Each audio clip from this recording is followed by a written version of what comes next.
What's up, everybody? Welcome back. So today we're going to do something near and dear to my heart.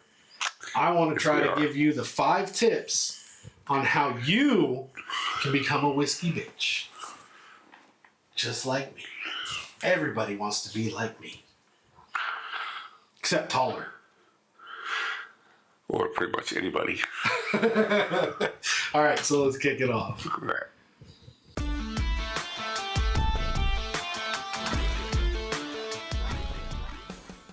We're back. And here we go. All right, 5 tips on how to be a whiskey bitch. All right, look. How to be a whiskey bitch, let me explain what I'm saying. Trying to get your fucking attention by saying whiskey bitch. Just click on the video and watch it.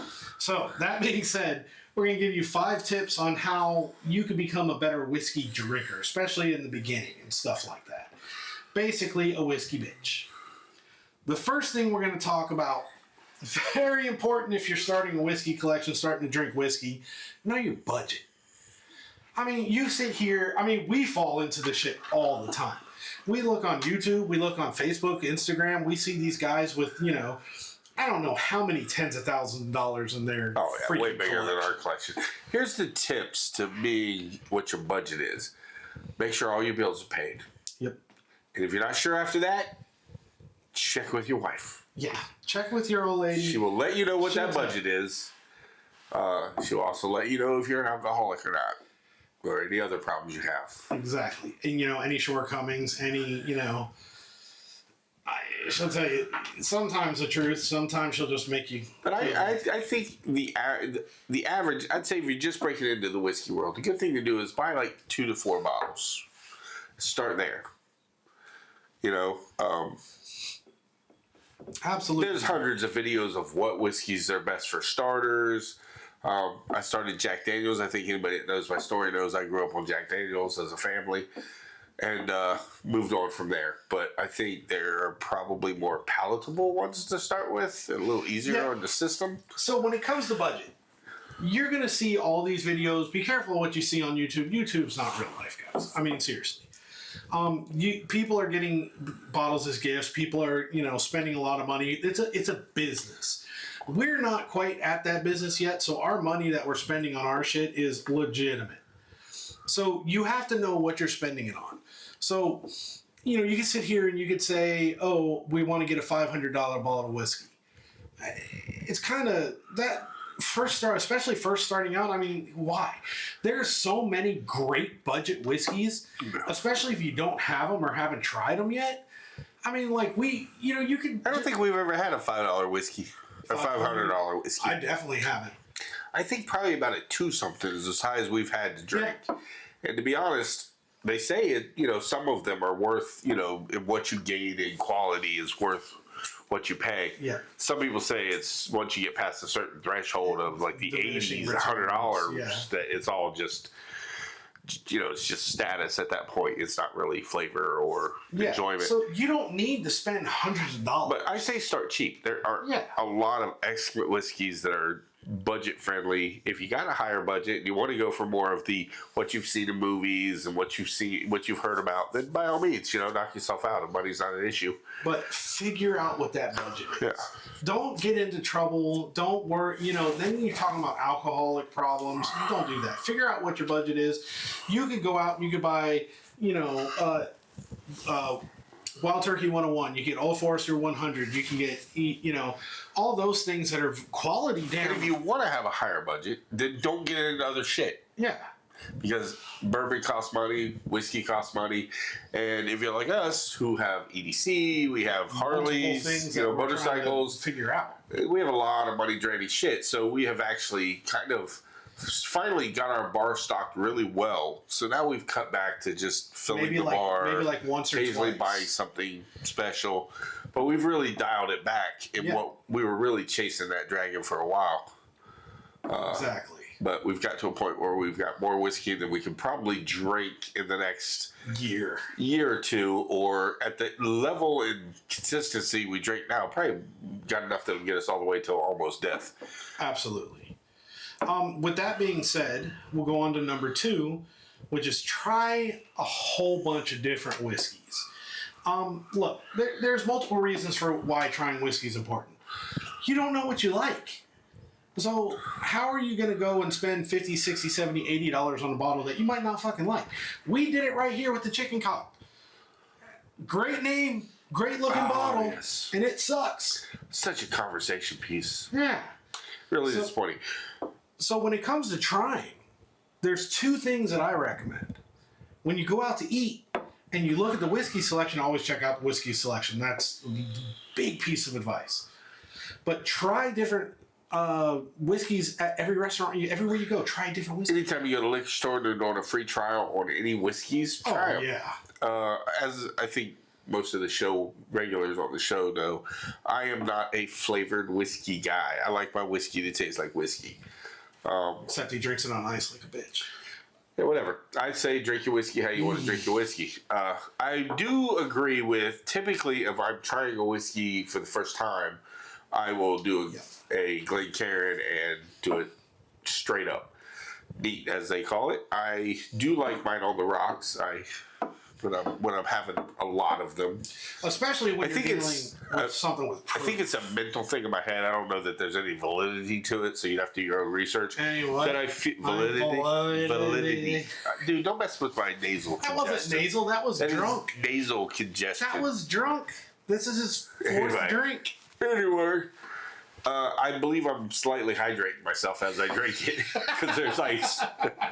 Now, that's probably bullshit. That's old world shit, from the grandfathers and stuff. But there's nothing. I'll tease him. He knows that I'm just talking shit. There's nothing wrong with drinking it on a rock with ice. There's nothing drink straight. Well, the reason he can't knock it too hard is I wouldn't have the ice in it if I didn't make it. If he didn't make it, I'd just be drinking it neat. Yeah, and I mean, like. I might judge you a little bit on specific whiskeys that you drink, like in a Coke or something like that. But if you buy the shit, drink it how you like it. But you're not going to know until you try it. The other thing that I have is, in order to find out what whiskey you like, fucking watch us. Here's a question. Just thought of this. Can you call yourself, from your opinion, can you call yourself a whiskey drinker if all you drink are like whiskey cokes, whiskey sours, old fashions?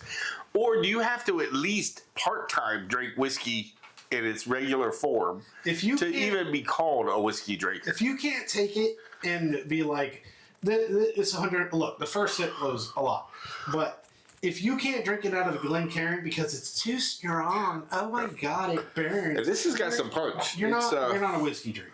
It's 120 proof. It's got some kick. It's a good one. But that was my question, because I've actually had people that I've talked to before at the bars and here and there. They're like, "Oh yeah, I drink whiskeys and cokes all the time," or "Oh yeah, I'm into whiskey sours." I'm like, "You're not a whiskey. Stop calling yourself a whiskey drinker. You're a cocktail drinker. There's nothing wrong. You like cocktails and you like whiskey forward cocktails, but whiskey drinkers are different. They're people that all they need is a bottle and a cup." Here's a perfect example, and I agree 100%. You're a cocktail drinker. There's nothing wrong with that. If that's what you like, that's what you like. You drinking cocktails, I mean. So, here's a perfect example, and this is something that I say all the time. Look, he's a biker. He lives it. He rides it. He's his bike. That it's an extension of him. I'm a bike rider. I ride my motorcycle twice, in fact. But I ride. He's a biker. There's a big difference between the two, just like with alcohol. So you want to say you're a whiskey guy. If you don't drink it straight, start doing it. See, the thing is, he's a junior. He's a junior. He's a biker in the making, because if he hangs out with me and he owns a bike, he's going to become a biker, because riding is what I do. Yeah, we're trying to fix it. We got it. We got a ride coming up next weekend.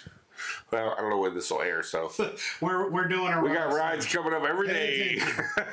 All right, so as far as trying a bunch of different whiskeys, my B part of that is check out our channel alone. We drink whiskey all the damn time on this show because we want to share with you what we're drinking, what we like, what it tastes like, what it seems like, and not just us.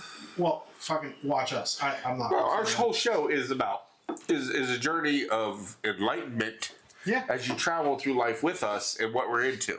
Yeah. Whiskey is what we're into. It's a big thing for us, so we like to talk about it, make shows about it.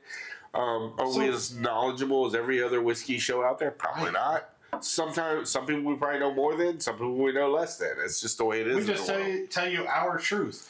So if you watch shows like ours, you watch other ones, write a list. If we're trying one, like, you know, we're reviewing something, we're tasting something, we say we like something, or we say we don't like something, chicken cock, write that shit down and keep a list. So when you go to the store, you can be like, hey, these guys like this. And when the guy at the freaking, you know, at the liquor store is like, oh, we have this chicken cock. It's like, fuck that. They're calling us next week. I can feel it. You've said their name too many times. I want to emphasize. They're going to be calling us and going, how in the hell can you talk so much shit about our whiskey? It's like, hey, send us some good shit and maybe we'll talk nice about you.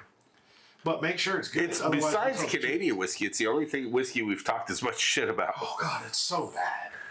And Canadian, look, if you had to give me the option between whiskey, cock, and Canadian whiskey, like any Canadian whiskey that I've tried to date, I would choose a Canadian. I would choose Crown Royal. I would try, Canadian Mist even. Oh, Canadian Mist is totally a mixture. You better mix that bitch with Sprite at least. Oh, it's so bad. It's a plastic bottle. It is bad. Oh, well, so is Ancient Age. And Ancient Age is fucking yeah, but it's good. I don't know how it is, but I don't understand it either. All right. Goodness. Moving on to the next one. This one is an important one for people who are assholes. If you want to be a whiskey guy and you want to be a whiskey bitch, don't hoard your whiskey and don't go buy allocated and good shit just to flip it for a profit. Oh, You're not a fucking whiskey guy. You're an asshole. You're the reason whiskey is so hard to find and so fucking expensive. I agree with that. Yeah, we don't have a bottle on the shelf out there that we wouldn't drink. I mean, we have like the entire Blanton's spelled out, you know, the collection as they call it. But we wouldn't be opposed to drinking it. Yeah, if it was. I mean, we have another bottle, so we don't need to. But if it came down to it, and it was like, "Hey, it's whiskey. Let's grab a bottle." We'd do it. We did the fun thing of collecting it. Didn't touch it while we were collecting it. But now it's just whiskey sitting on the shelf. It's drinkable. You know, when I'm talking about hoarding, I'm like, you know, that's a collection. I mean, like, I wouldn't consider that hoarding. But going out and buying, you know, going to every liquor store that you find, asking them every day, you got Blanton's? You got Blanton's? First of all, no. I don't like hoarding. And here's my reason for one. For one, is you buy this bottle of whiskey. You hold on to this thing for 30 years. You die. Your kid looks at it and goes, yeah, fuck it. We'll use this at the party this weekend. Yep. Don't do that. Hey, enjoy the whiskey while you're alive. Enjoy it while you got it on the shelf. Drink the shit with friends.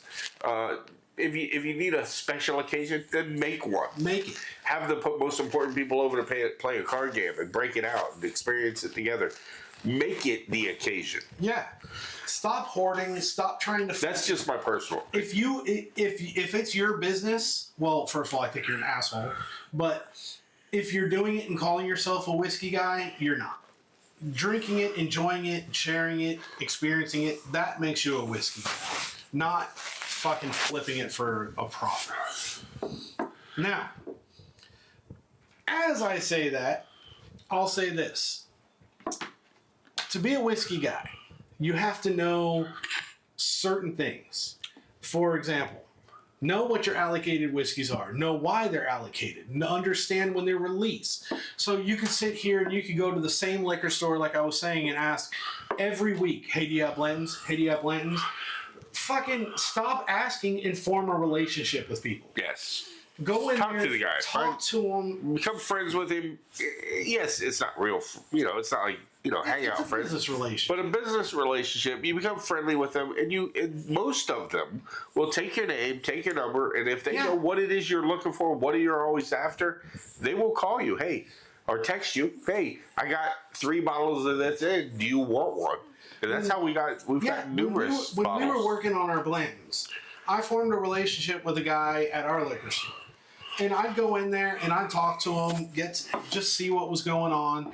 And it wasn't even a matter of, hey, do you have Blantons this week? I'd go in, talk to him, just be polite, be respectful, be a customer, and fucking buy something. Don't just buy Blanton's. Go in there and buy a bottle of something. You know what I mean? It doesn't matter what it is. You could go in and you could be low on a bottle and just buy something. You know, I bought Ancient Age. I bought other things. Don't just go in there just looking for the allocated. Form a relationship with these places. Yeah. Sorry, Ryan. I got a fucked up head. I was thinking how sore my mouth was getting to be for the list. A lot of blowjobs to get on the list. Oh, to get the Blanton's. Yeah, he was, you know, I went in and formed the relationship and I sent him in to take care of him. Whoa, that went over my head. But it's all right. It was in my bouncing around and I'm like, maybe I have had a few too many whiskeys. Because I'm thinking, if I got to get on the list, I got to get on the list. I'm going to win this bottle. So, yeah, don't just go in. Don't just be, you know, hey, do you have this? Don't go in there just looking for that. If you're going to go in and you build these relationships with these stores and you talk to the managers, you talk to the people. I mean, when we were doing our Blantons, this guy called me and said, hey, we got an L. And it's like, fuck yeah, I'll be right in. And sometimes it's nice to find out what these guys are into. And if you have a way to bring them something that's special to their lives, it moves you up. And I'm not saying, absolutely, don't make it seedy. But, like, you know, if you got a guy and he loves, you know, maybe where you work, he loves the produce or the food or something that you guys sell or do, and you have access to kind of gift a little bit of it, yeah, gift it, man. Buy your way to the top of that fucking list. Just, you know, stop being an asshole. Bring him a fruit basket if that's what gets you to get the whiskey you want, or to be the first phone call he makes when shit comes in. Yeah, because they do. If you're polite, you go in there. But they're human beings. They like nice things. They like to get stuff. Because trust me, the average guy that runs and works at a liquor store, he deals with a handful of cool people. The rest of them, assholes. Yeah. And drunks and alcoholics. Oh, God. You got drunks. You got people who are coming in there looking for people very bitching about things. Prices. It's like, it is what it is. I don't set the prices. And fucking lotto scratchers. Yeah, let's not even get into that lotto at the liquor store shit. You know how many times I waited to get my drink on? I had somebody doing $9,000 transactions worth of lotto. But yeah, form relationships. Don't go in there. Don't be an asshole. Don't just walk in. Do you have Blanton's? No, walk out. Buy something. Give them some business. Have a list of what you want and look for it. And talk to them. Just, even if you go in and just talk to them, be a fucking person. Just, come on. All right, moving on. Here's what I would say is my second most important one to say. If you want to be a whiskey guy, don't do shots. Drinking whiskey, slamming that shit down does not make you a whiskey guy. It makes you a fucking alcoholic. Now, dial it back there, Rambo. Oh, please. I grew up drinking whiskey.